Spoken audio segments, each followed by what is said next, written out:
Core mining is a little more complex than laser mining, but it sure is more exciting.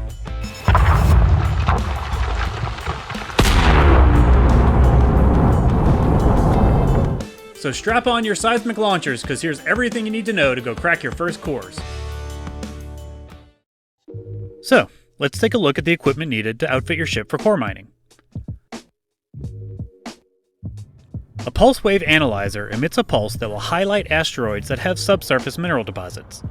You'll use it to find asteroids that can be core mined, and there's definitely a science bordering on an art to it. A seismic charge launcher fires time-delayed explosive charges into the fissures of an asteroid. You'll be using these to place charges around the asteroid and then blow it apart to get to the minerals inside.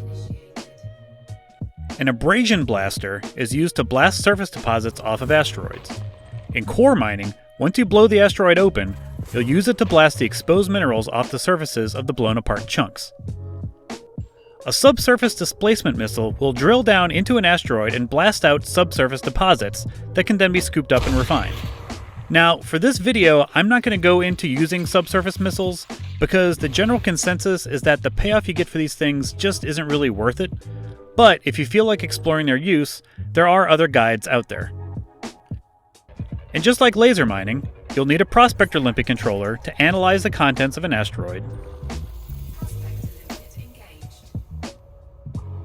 a collector limpet controller to launch limpets to go fetch the mineral fragments that you blast off an asteroid surface, a refinery to process those fragments into sellable quantities, some cargo rack space to store and haul your refined minerals,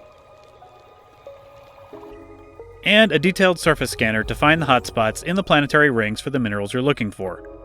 Surface scan complete. So, let's take a look at some core mining builds. The Python and the Crate Mark II are really popular choices for core mining. They both strike a fantastic balance between available hardpoints and internals and maneuverability. The number and size of their hardpoints are ample enough to mount both the tools you'll need for mining and some offensive firepower for handling pirates. The internal space is enough for a decent amount of cargo on top of the components you'll need. And they're nimble enough to navigate through the asteroid belts and jockey around the blown apart chunks to snipe the deposits off the surface. So, for some examples, let's take a look at the builds that I use for core mining. And as always, my standard caveat: these are the builds that I fly with, and are by no means like the gold standard for mining, but they work really well for me.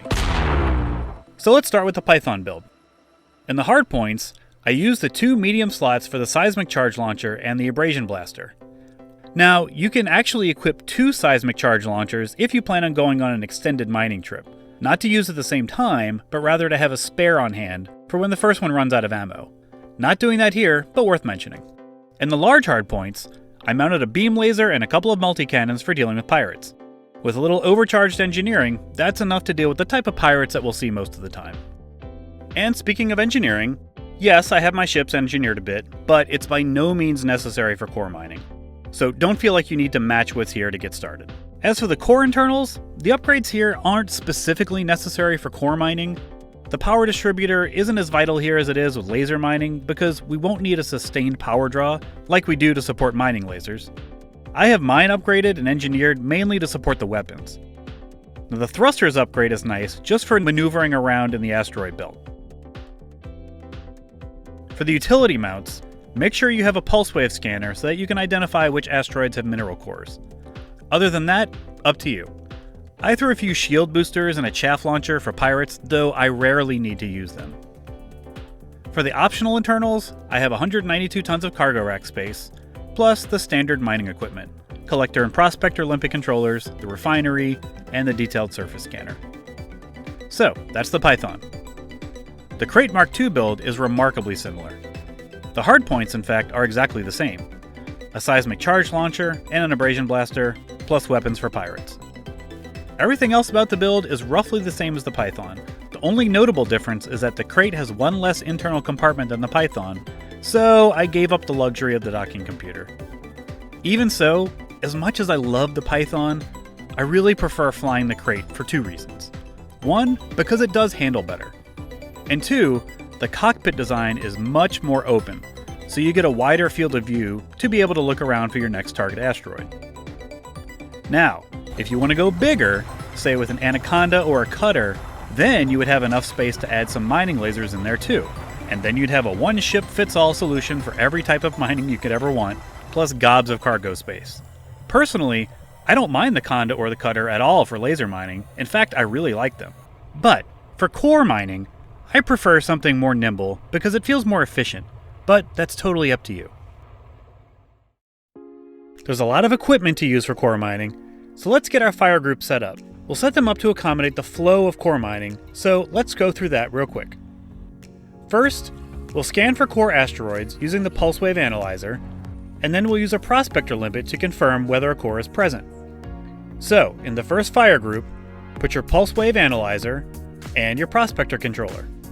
Primary versus secondary, totally up to you.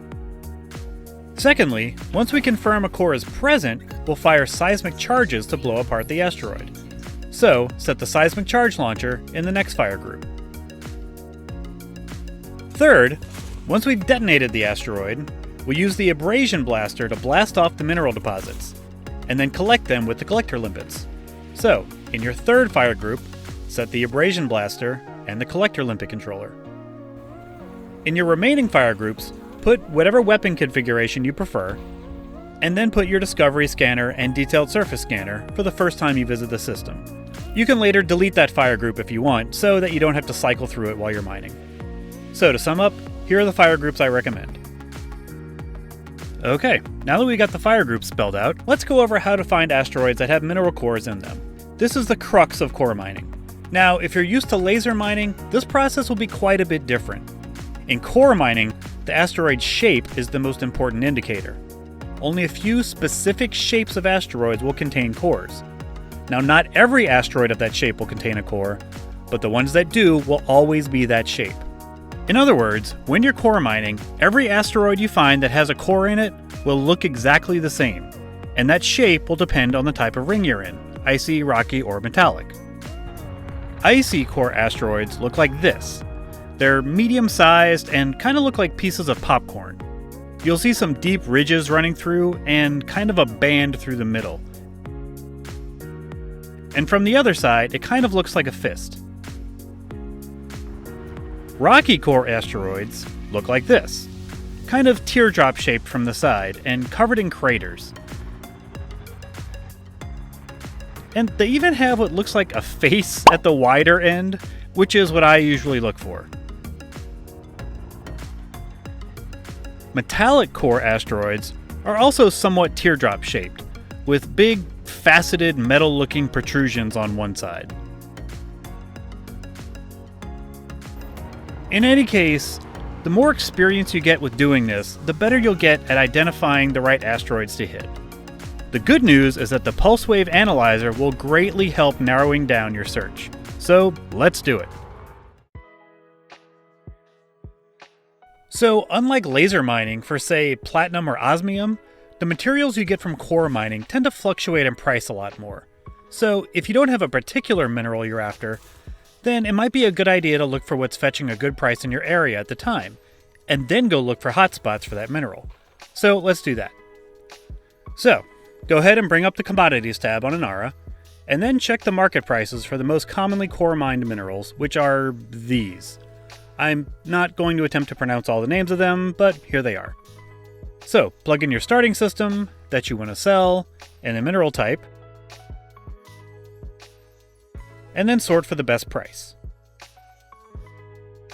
Also, it's a good idea to set the max price age to 2 days or lower to make sure you're getting up-to-date information. Then go ahead and hit search. You can see we're getting some good prices here for alexandrite, but the demand is fairly low. So if you're selling more than a quarter of the demand, you'll get a lower price than is reported here. So, just to be sure, let's go ahead and set the demand minimum and search again.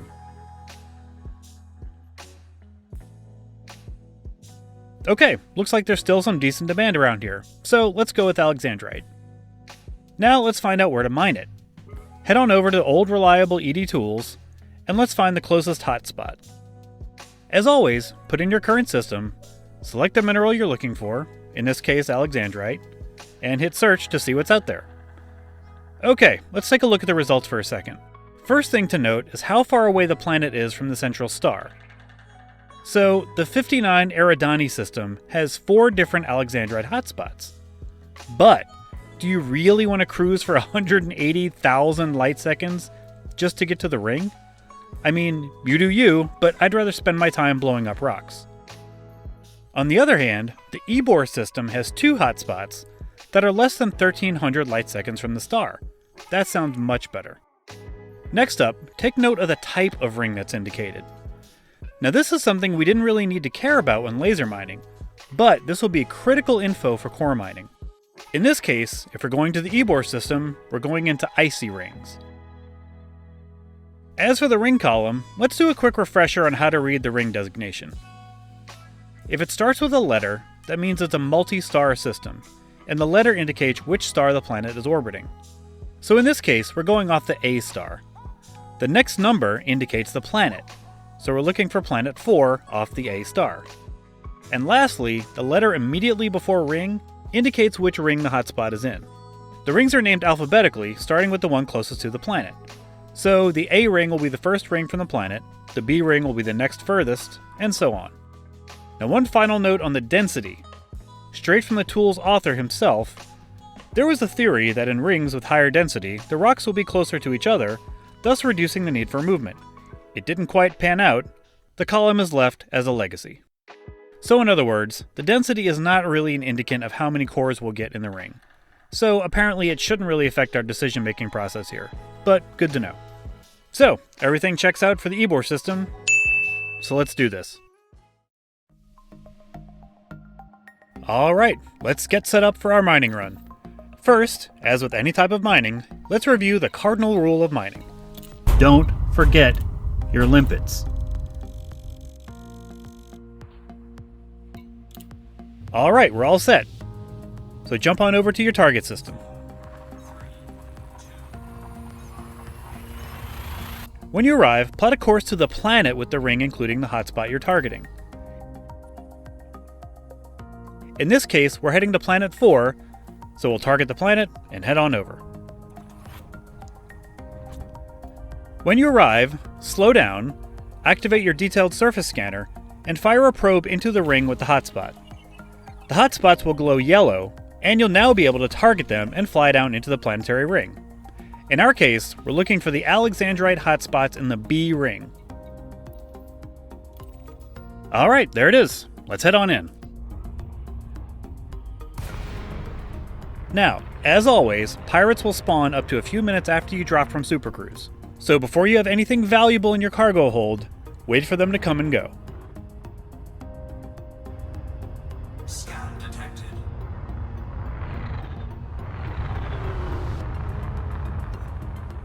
Okay, he scanned me, my cargo hold was empty, so he's leaving me alone.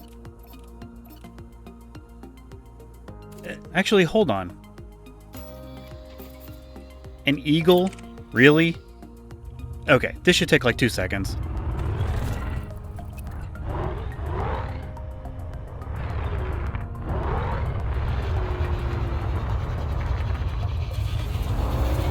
Target shields offline.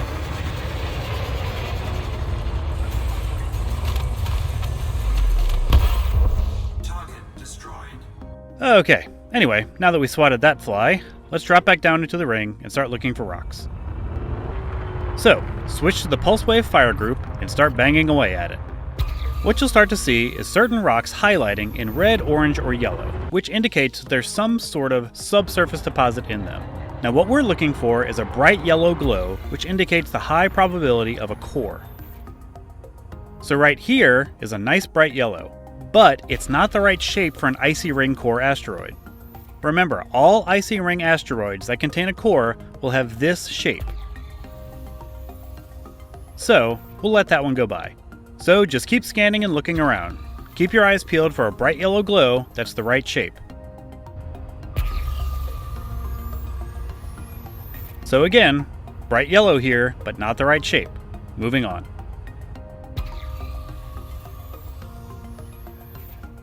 Ooh, now that one looks promising. That's the shape we're looking for, and it's a nice bright yellow. So let's head on over and hit it with a prospector to see what it's got.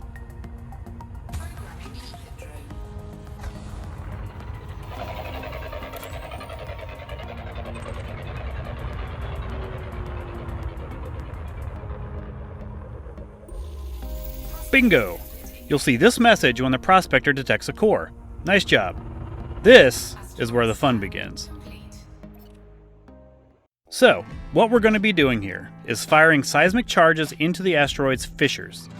The fissures are represented by these symbols. When you select a fissure, it'll tell you what strength the fissure is: low, average, or high strength. What that indicates is basically how resistant those fissures are going to be to your seismic charges. Speaking of which, your seismic charges can be fired with 3 different explosive yields: low, medium, or high, depending on how long you hold down the trigger. So, here's the goal. When you fire your first seismic charge, you'll see this display pop up. What you want to do is plant enough explosives in the asteroid to get the detonation yield up to this blue range, but not so much that it goes over into this red range. So, if you're aiming at a low strength fissure and fire a high yield charge, you'll get a lot of detonation yield out of that charge. Maybe even too much. On the other hand, if you're aiming at a high strength fissure and you fire a low yield charge, you're probably not going to get much movement out of that at all. Now, what this doesn't mean is that you should always fire a low yield charge into a low strength fissure or a high yield charge into a high strength fissure. What it means is that you should use the strength of the fissures to gauge how much bang for the buck you're going to get out of that charge, and adjust that charge's yield accordingly to aim for that tasty blue line. Let's give it a go. So the first fissure here is low strength, so I'll fire a high yield charge and see where that gets us. So, hold down the trigger till the gauge fills up, and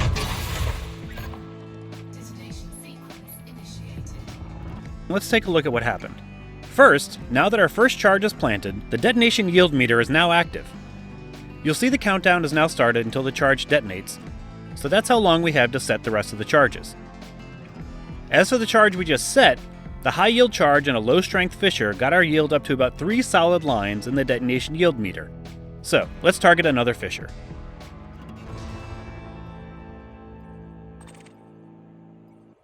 This fissure is average strength. So, given that the first fissure was low strength, if I fire another high yield charge, we can assume it'll give us less than 3 lines in our detonation yield meter, which will put us just under the blue. So let's do that. Yep, as expected, we're right on the cusp of the blue. Now, in the event that you get a little overzealous with your seismic charges and blow past the optimum zone, just go into your contacts panel, choose one of your charges, and then disarm it. It'll take about 10 seconds and then disarm itself, and the meter will drop back down.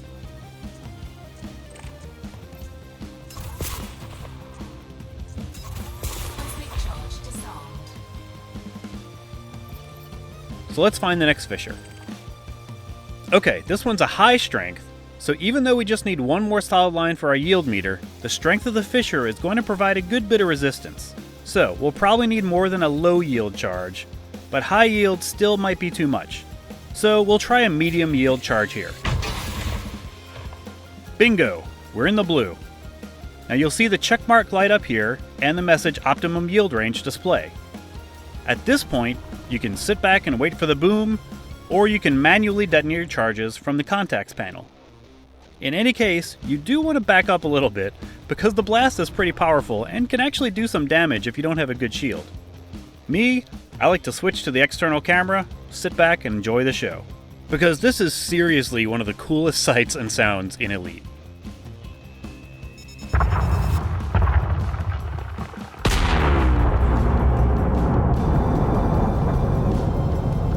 Oh yeah, that's the stuff. The detonation will knock loose several fragments that your collector limits can then go collect, so start deploying them. Now, you see all these symbols? These are surface deposits of the core minerals that are now exposed. So fly around the asteroid's chunks and pick them off with your abrasion blaster for your limits to go scoop up. If you landed your detonation yield in the optimal zone, you should get somewhere from 10 to 15 fragments out of it. Now, unlike laser mining, however, I found that each fragment here tends to be closer to an actual ton of material. So, in other words, fewer but also bigger fragments than laser mining. Now, as you're flying around the busted asteroid, you can check the Contacts tab to find any remaining surface deposits that you haven't blasted with your abrasion blaster yet. This symbol indicates free-floating fragments, and this symbol indicates surface deposits that still need to be blasted off. So you can select them, then use your instrument panel to find where they are. One more note here. Limpets are gonna limpet. They're not extraordinarily bright about navigating around the asteroid chunks without bonking their little limpet heads and expiring. So, if you start hearing a lot of collector limpet expired, you'll need to launch more limpets and maybe move to a spot where they can more easily get from the floating fragments to your cargo hatch. Make sure your ship's belly isn't right next to another asteroid or too close to a floating asteroid chunk. Sometimes it helps to just get a little distance and then turn your belly towards the asteroid so that the limpets have a clear line of sight to the cargo hatch. And that's about all there is to it. At this point, let your limpets finish cleaning up the rest, then go hunt for your next core. And that's core mining.